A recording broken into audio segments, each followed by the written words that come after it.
Thomas by a decision here with Dean Sutherland. How are we doing today? Good, mate, yourself? All good, all good. First time up in a while to Dundee, but how's your sort of training going? It's going really, really well just now. Currently doing a lot of strength conditioning, the road work and everything's going really well. Combination between sprint work and endurance, getting ready for this 8 rounds. Recovery's phenomenal just now, getting right up in my heart rate and it dropping like that, mate. So I'm feeling really, really good. Sparring's going well. Got a big weekend of sparring over in Belfast, but sparred with Lewis Crocker at the weekend. So it's a good level, dangerous opponent as well, exactly what I'm looking for before this fight. Yeah, obviously your first title fight coming up, just to touch on the last one, obviously you're in Togri, last month now. Yeah. Against Ryan Thomas, how did you sort of feel you performed in that fight? It wasn't my best performance. I think they're getting Ryan Thomas, who's obviously 2-time Celtic area champion, experienced, powerful, tall, but quite big for the super welterweight category. I spoke to him afterwards and said he'd struggled to make it, that he came down for just over 80 kilos and I was like 74 and took 3 or 4 kilos off of it. So he put on a big bit of weight, and to get him told that I was going to be fighting him only on like 2 weeks notice. First time fighting a southpaw in like 8-9 years. It was different, especially when I was practicing loads of movement and stuff in an orthodox fight and then get a southpaw that I didn't have the same movement, but still to not have my best performance but still get the result was the big thing. Speaking with him after, he said I had really, really big power, even though I was a fair bit lighter than him. If I had maybe 15-20 seconds left in the last round, I would have had him rocked a wee bit. And he spoke to me afterwards and he ended up having a cracked rib, but I fought his fight basically and still managed to get a decision, so that was the good point out of it. Yeah. It's disappointing you just couldn't put your own sort of stamp on it then a little bit? A wee bit, but at the same time it was a sort of learning fight that it was really, really good to have before going into this title fight. Yeah. Getting full 6 rounds with somebody that was powerful, had knockout power as well. Being able to take the shots as well and being able to practice a couple of different things that were slightly different to what we work on normally and fight a different game plan. He was very, very smart the way he fought as well. He covered the distance, he closed me down very well and also pulled back nice and fast as well. So made it awkward for me to really get my rhythm going, but as soon as I did like the 3rd or 4th round, then I really started picking up on him. Obviously I think the fight was announced. Yeah, it was announced on that night. You fight KEANE McMAHon for the Celtic title. He was down with the yeah, he ended up coming across. Yeah. I think he's probably seen he's had a few things to say about performance and things. What do you make of sort of what he's saying? To be fair, that I've went in with some dangerous people, and if you look at the people that he's fought, they're nothing compared to the boys that I've fought really. That his warm-up fight was somebody that had 1 win, 17 losses, 11. They've been stopped 11 times compared to somebody like Ryan Thomas knocking out an Olympic silver medalist in six months before I fought him. 16 wins, 10 knockouts, super welterweight, 2-time Celtic area champion, and just kind of shows the level of comparison. And I think that because the opposition that he's been fighting up against, he's pulling a lot of smoke about his rear end and got to knock it clean out of him. Is it good to have that sort of? It is good like that. It's good like that. But I'm not somebody that's going to rise and start nipping away back at it. I'm just going to solely concentrate, and he can yell all he wants basically. That it only comes down to me and him in the ring, and his talking's not going to help him. Yeah. He's obviously same identical record as you, 6-0. Obviously, as you touched on, maybe slightly different calibre of opponents. He's had a bit of a longer amateur career in the boxing. You've obviously been doing the kickboxing before. Big step up. Probably you didn't need to take it as well. What was your motivation behind taking it? Sort of maybe a few fights ahead of time. Me and Sam had already spoken about straight after having my 4th fight and having a step up there. That after that fight, we'd already started looking about to see for titles for maybe 6 or 7, maybe even 8 fights into it. I didn't think it was going to be as quick as I thought it would be, maybe 7 or 8 fights, and then I would see about going for it. But Keenan's name, he was building up a good record over in Ireland at the same time as I was, both coming up at the perfect time for the fight. So we'd both probably been lined up for this fight since we're 4-0. and then it's just took a wee bit of time. Both of us get our records up, get 6 rounds and stuff like that, both in each, and then the fight was easier to make. Was that fourth fight, that one you stopped for in the first round? Yeah, that was scheduled to be my first 6 round fight. Was it Vinny Atkins. Yeah. I got told him on 10 days notice. Sam phoned him up, he was like, I can't get a German for you, are you wanting to step up? And I was like, yeah. And he's like, this boy's ranked 32, you're 75, he's got a 5-1 record coming off the back of 3 knockout wins. He's only wanting to do 6 rounds. What do you feel about it? And jumped that opportunity straight away, and it's paid off with a 54-second knockout. So I was hoping to get longer with Vinny to get the first 6 rounds in, but the way his fighting style is quite tall, his chin was quite open when he was throwing shots. So I knew I was going to catch him, I just didn't think it would be that quick. Yeah. So then to get the 6th round with Ryan Thomas was exactly what I was needing before this fight. Yeah, I was going to say, obviously, I think this version of the Celtic title is 8 rounds, so it's a step up again. Yeah, this is almost a perfect break-in fight to then see about going for the Scottish title and stuff like that. That's what I'm aiming for before the end of the year. Yeah. Not quite hometown, but Cove Aberdeen's not too far away. Oh no, it's no far away at all. It's no far at all. I've got a huge support coming along for this fight. It seems to be when it's out with like Glasgow and stuff like that, I'm having to push to see about selling tickets. In Aberdeen, I take a step back and almost having to turn people away and say, oh, I don't have enough tickets, and still trying to get more tickets as we speak just now to fill the list that I've got. So I think the more shows and the more Sam's working with David McAllister up in Aberdeen, I think the bigger shows we can get up there, hopefully get a big venue for next year would be the idea. Yeah, obviously David and the Northern Sport, they do a lot of shows up there, and I think from everything they've said, they sell out most times. There's obviously a market for boxing now. Boxing up in Aberdeen, yeah. But maybe the ballroom, that's probably the next. I would think so. Yeah, I think so. I think just the whole atmosphere in the ballroom would be really good. The double trees, it's quite small ceiling, which helps, but it's long, so it's not compact the same. Instead of like the ballroom, it's obviously circular right round, and the rings in the centre, so the atmosphere is electric in there. Have you seen much of KEANE boxing? I don't really need to watch him. No. Nah, it's someone that Paul Keane Senior has watched him and Craig Lisby's watched him, but I'm just got to sit back and listen to what they say and fight my fight basically, and I know the result's going to go my way. Don't ever get curious at all? See now? No, I'll figure him out within 30 seconds. Yeah. That's the sort of intelligent fighter that I'm. Just although I haven't got the amateur boxing background, I've been doing kickboxing since I was 3 years old, so it's not anything new to me coming into a fighting game that I can figure folk out very quickly and capitalise on it. Yeah. What's your prediction for the fight? I'm just going to say a win. That's equal, yeah. No, it was good though, but he's obviously very confident. He's got to come over and he's got to do this and he's got to do that, but I think that when he steps in there and I start hitting him with the first couple of shots, that he's really going to have to change his game plan, and if he's going to come eager, it's going to suit me even better. The more he comes to me, the shorter the fight's going to last basically. Yeah. Just talking about preparation for the fight, and you touched on this day going to Belfast for some sparring. Who are you sort of sparring again? I'm going away to spar with Lewis Crocker. He's hopefully going to make a return soon with Frank Warren and that as well. He's had a bit of injury problems. I was down in Birmingham for the last fight sparring with Ryan Kelly in his preparation for the WBC Silver International title against Michael McKinnon.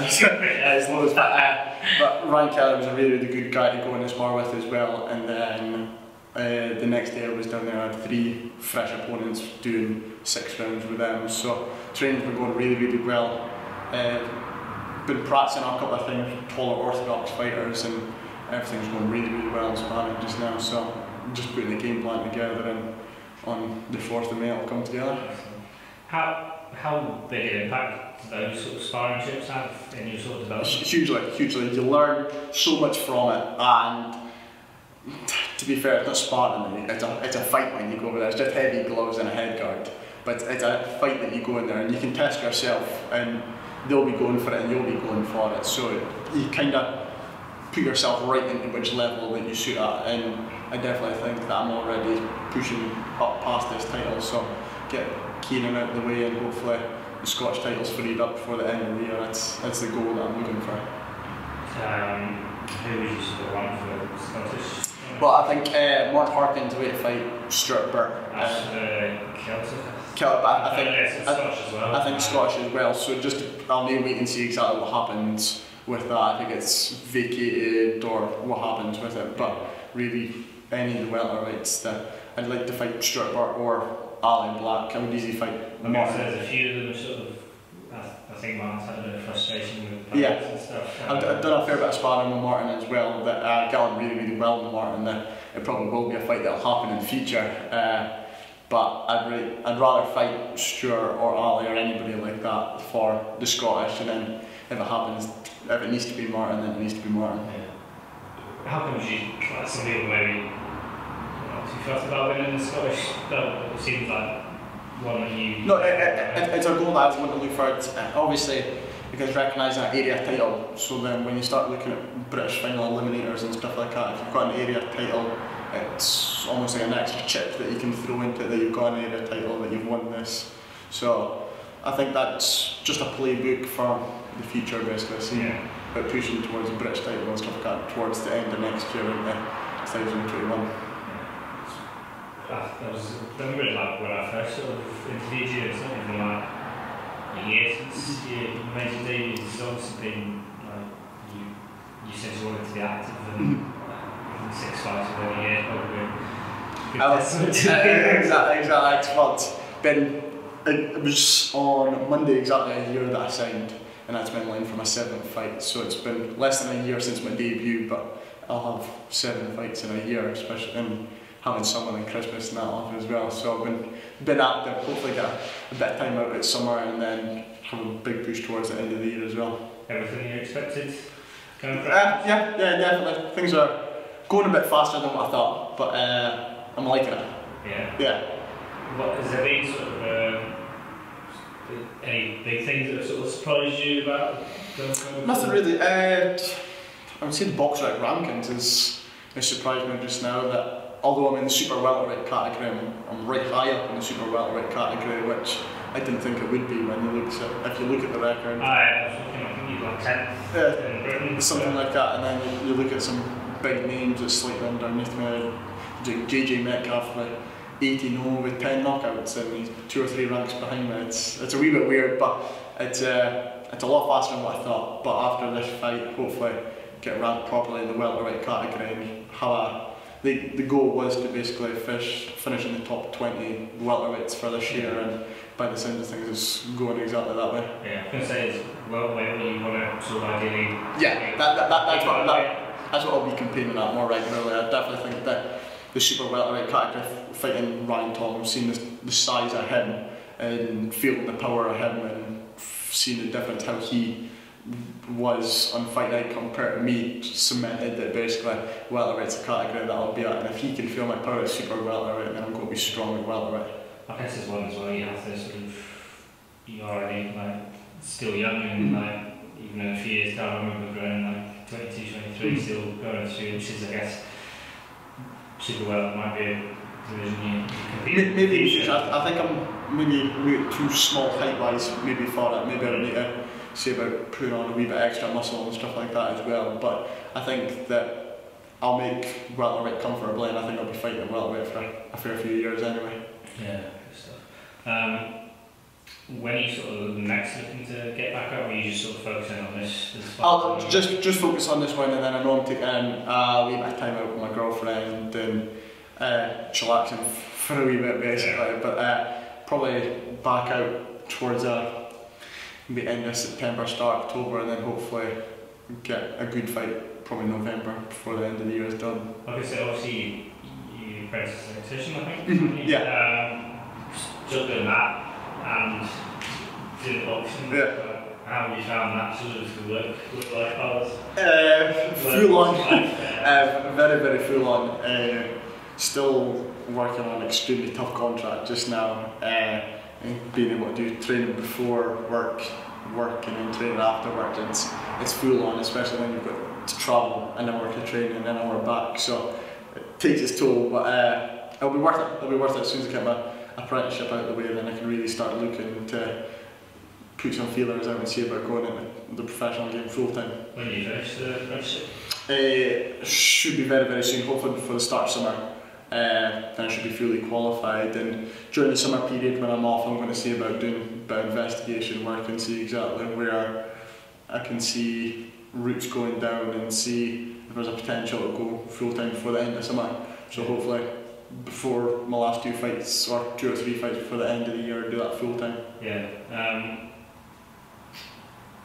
Do you think you would need like a lot of investment to go full time, or are you sort of on the cusp, do you think? I'm doing very, very well with sponsorship just now. Seem to be doing really well on social media aspect side of things as well. Got a couple of big contacts that I'm in talks with just now, planning stuff for summer, but nothing's really been finalised until I get my apprenticeship out of the way, and then as soon as that's done we can start to see about just putting pen to paper. Yeah. I was going to say, obviously, I think the last time I spoke to you about being Americanist and all that, and obviously like, you get a lot of coverage from the papers of them. Yeah. As well, so yeah. Always helps. It definitely helps with Evening Express and the press and journal up there, and every single time it comes up towards a fight or a fight's announced and they're straight on the phone, so I'm really enjoying the press and the attention that I'm getting, but I think it's deserved of the hard work that I'm putting in and the success that I'm getting out of it. Yeah. I remember you sort of saying with kickboxing that don't get as much of the sort of limelight. Yeah, enjoying it? I'm enjoying this a wee bit as well, and since at the weekend I had my very first sponsor sponsored me when I was doing kickboxing, coming round, and still carry on sponsoring me just now. So have that bit of loyalty and stuff like that with him has been massive for me, but almost going from the complete opposite, going black and white, that kickboxing you couldn't get anything, and then when I went professional boxing I was doing well, that I'm getting offers here, there and everywhere. It's complete contrast towards the two of them, even though it's just a slight change of sport basically. Yeah. I was going to say, how do you find stuff sort of outside the ring? Obviously like enjoying the fighting side of it, but I guess there's all the politics I guess as well, and then like even just like making sure you get sponsors, selling tickets and all that. How are you finding that? I'm finding it quite easy just now. I've got a good team behind me, my girlfriend, my family, Sam, Paul. We're all quite a close-knit group as it is, so we all work together, and the sponsorship aspect of things and the ticket aspect of things is no problem at all for me. It's like up in Aberdeen, like I was saying, I'm struggling to get enough tickets, that's a problem. So I think the support that I'm getting just now is really well, and it's only just going to build as soon as I get this title on the floor. I've seen you've done like working on the social media side of things as well. I think I've seen you've done your own website and stuff like that. Yeah. That's just marketing yourself again. Yeah, exactly that. Exactly. It's not just being a professional athlete, but it's being the full package basically. That trying to almost build a brand that companies are willing to put their name to. That's the big thing, especially if I'm looking to go full time. I'm going to need backing of loyal companies that's going to help push me on in my career. So I need to market myself properly for that, and social media nowadays is massive for it. Do you think, so when you're talking about going full time, do you think that puts a lot of pressure on this fight? I wouldn't say so. I'm not putting any pressure on myself on this fight. KEANE's got a big amateur background, he's well recognised over in Ireland, he's 6-0, he's undefeated, the same as me. So, at the same aspect, I'm not putting any pressure on myself. Even though I've sold plenty of tickets up in Aberdeen, I'm just going to go in there and fight the way I fight and get the result. It's simple as that, I don't see it going any other way. Do you get any nerves at all from that? Obviously this is probably, obviously talking about that, you're getting your opponent like 2 weeks before.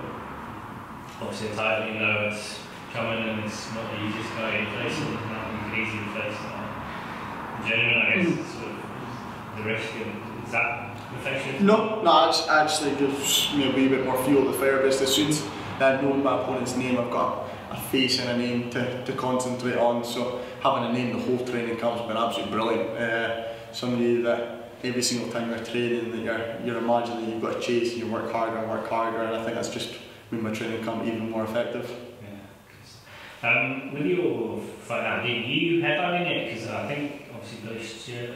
I'm not actually 100% sure, maybe because he's fighting for the same. He's fighting for the Celtic title yeah. as well, so I'm not 100% sure how it's going to work. I think it's just going to be a co-main event, and it's whether it's me then Billy or Billy then me.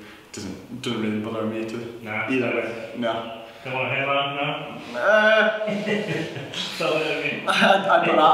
I'm still going to have the exact same amount of crowd that's going to cheer on, so if it's a headline, then even better, but if it's not, then it's not about the crowd, it's going in and getting the title basically. That's it. Flip it around, we've got paid. Yeah, exactly. I'll easily do that, no problem at all.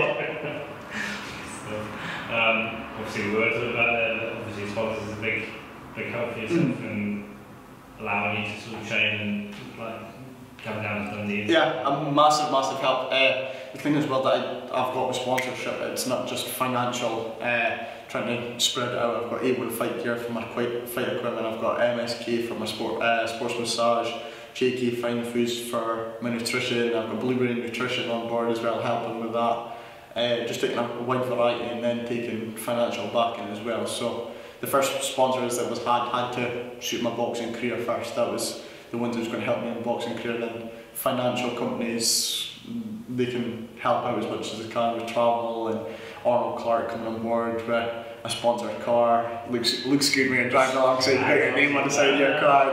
It's not too bad. The best thing about that is when you pull up to somebody, you can see them reading it, and you look at them and you just know they're looking at it. That's the best bit about it. But having a sponsored car to travel down to Dundee and Glasgow and stuff like that has been a huge help for me. So just a huge thanks to all my sponsors, and hopefully I can continue to impress and push on and get more titles. That's exactly what I'm looking for. Good stuff. Well, listen, thanks for your time and best of luck. No problem. Before the fight, maybe. Cheers. Cheers.